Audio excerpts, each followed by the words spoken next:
I just arrived in Clapham Junction on platform 1, and I gotta get to platform 15. Here we go.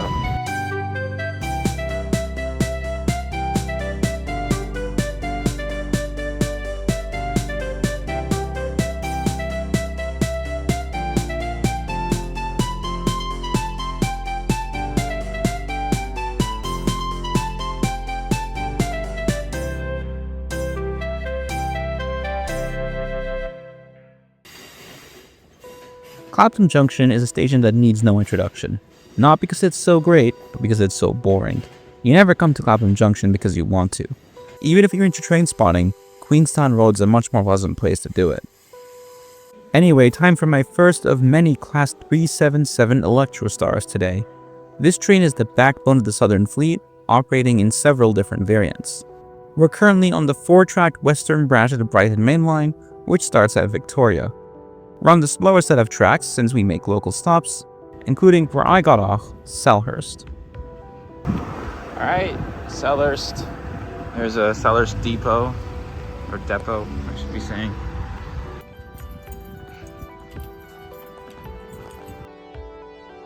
Here is Selhurst Park, the home ground of 2025's biggest success story, Crystal Palace. The reigning FA Cup and Community Shield holders are such a fun team to watch. But since I recorded this, they've had quite a bumpy European campaign and some nasty injuries.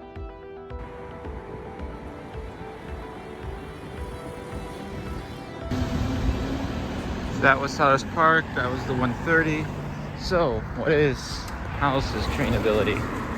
Well, there's a lot of good options to get here. There's the Overground, there's Southern, there's Thameslink. And the stations are particularly close, but there are 2, arguably 3, that are within a decent amount of walking. And given that South London doesn't really have that much urban rail, I think it's pretty solid. I think Palace will get a 7 out of 10.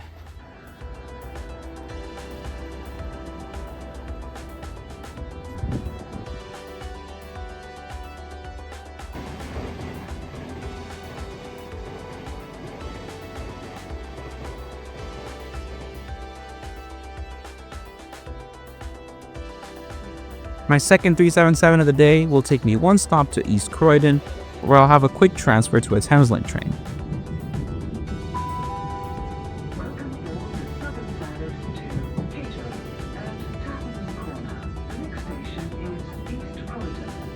Alright, platform 3, I'm gonna use the lift. Maybe I'll get there faster. I'm going all the way around to the ramps.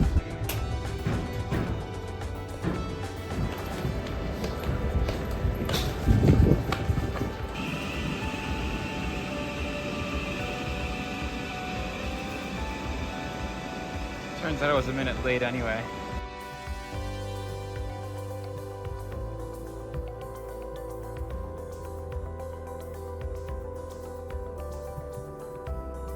The Class 700 Thameslink trains are among my least favorite around London. A combination of ironing board seats and a lack of power outlets makes riding Thameslink on intercity trips like this one quite miserable. After East Croydon, we don't make that many stops, but we do call it Gatwick Airport. This is the Brighton Main Line itself, which, as you probably guessed, goes all the way to Brighton.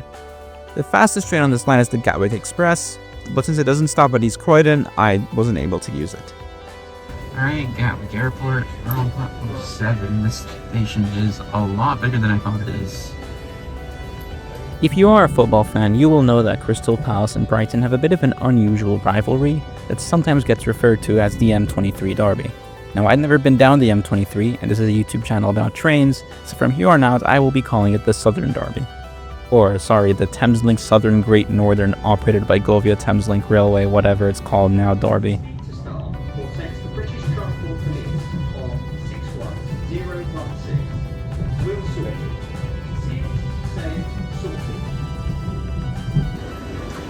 Oh, wow. Huge roof here at Brighton Station. I'm on platform 4. Let's see how I get to Falmer. But yeah, this is an incredibly stunning station. Pretty warm welcome to Brighton.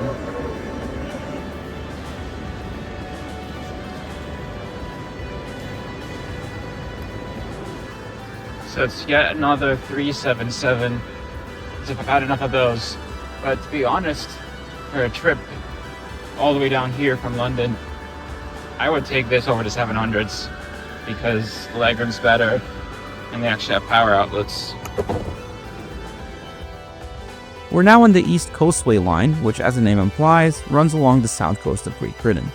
It's not quite the Pacific Surfliner, but the approach out of Brighton station is quite a stunning view. 3 stops later, we arrive at Falmer.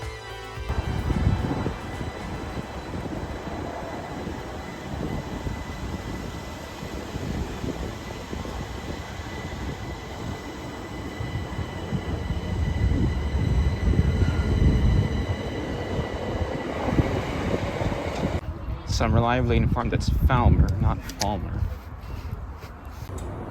Oh, it ate my ticket. Didn't know they do that. So yeah, of course, we're here at the Amex Stadium, which is the home of Brighton and Hove Albion. There it is. But it seems like this is also a bit of a university town, so that explains why the station gets so much ridership.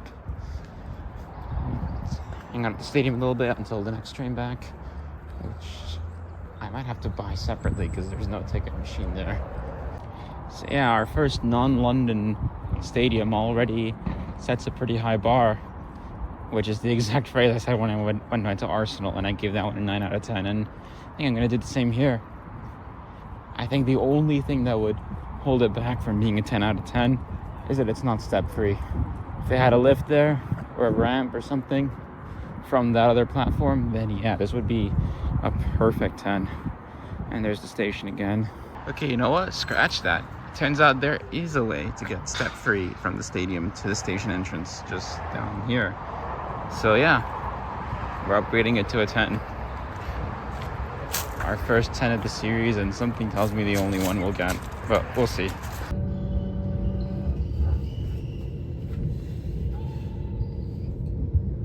Alright, back at Brighton. I'm gonna go check out the town a little bit, grab something to eat, and then come back because our journey is far from over. In fact, it's only getting started.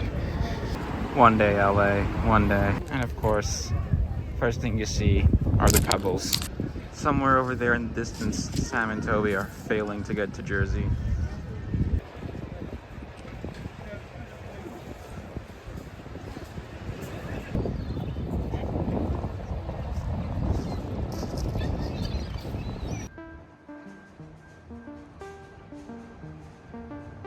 To get back to the station, I took the 6 bus, which accepted contactless payment. 377 number 5 beckoned, and now it was time to properly put it to the test. I'd be on it for 2 hours along the entire West Coastway line. The seats are pretty solid with power, but sadly small tables.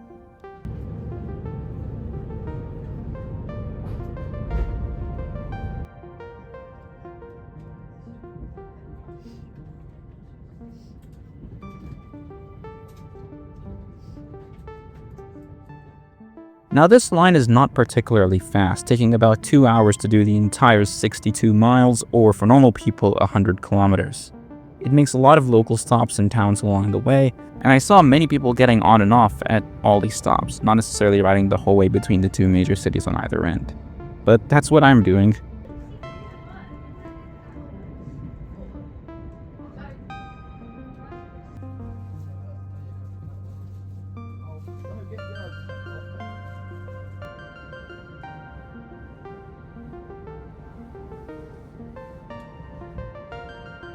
After a quick nap and getting some work done, we started to get close to Southampton. Most of this rail line isn't right up by the water, so this approach into the city is quite nice and refreshing. I should enjoy it while it lasts, because once we get to Southampton, I'll be in for quite a surprise from Network Rail.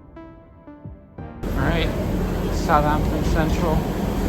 Not a particularly big station.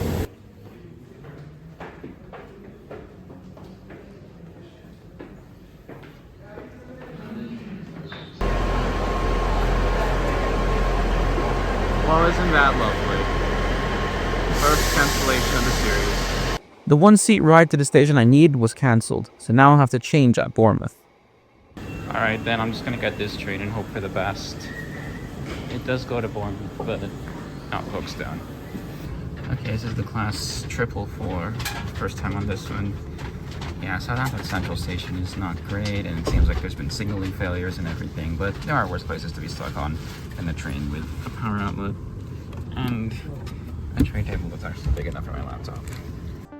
At least this train left on time, and there were some nice views. This train started at London Waterloo, and was split after Bournemouth, with one half continuing to Weymouth.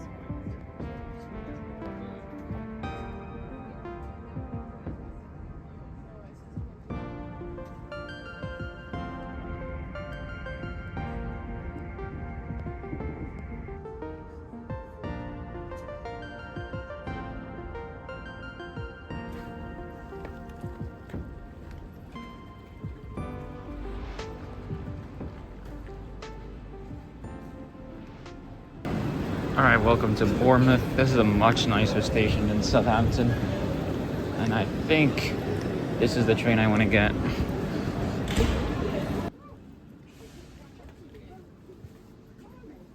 My short shuttle to Folkestone was a class 450, also a Desiroba with 2-3 seating, among other differences. I was only going one stop, so I wasn't too fussed.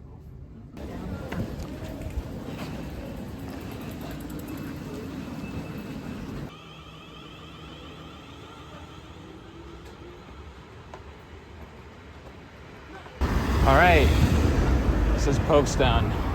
Finally, over 3 hours after I entered Brighton station, left the national rail system at last. It's good to be able to walk. Anyway, speaking of walking, it is going to be quite a long one. Maps apps are saying it's nearly 20 minutes, but see if I can pick up the pace a little bit, because I don't want to have to spend too long out here. I do want to catch a train back to London eventually this evening. And there it is, the Vitality Stadium, home of AFC Bournemouth. The smallest stadium in the league this season, and probably of the 20, the hardest to get to by train. I mean, I definitely am eating my words, and I think we're probably going to have some challenging ones later on in the series, but yeah, it's like a 15-minute walk from the station, and not a very frequently served station, but yeah. I do unfortunately have to give it a pretty low score for trainability, but yeah, it's not terrible. My thing is, I don't know what is considered terrible in English standards. So I'm sorry to the small amount of Bournemouth fans, if any of you are watching this, but I do have to give you guys a 2 out of 10 for trainability. But I absolutely love watching you guys. Hopefully by the time this video comes out, I haven't jinxed you.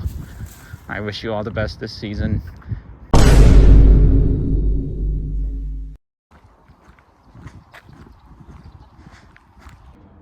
Okay, the return ticket cost me £36. That's after rail card discount, by the way. So it better be worth it. But yeah, sun's going down. I made it to the station on time.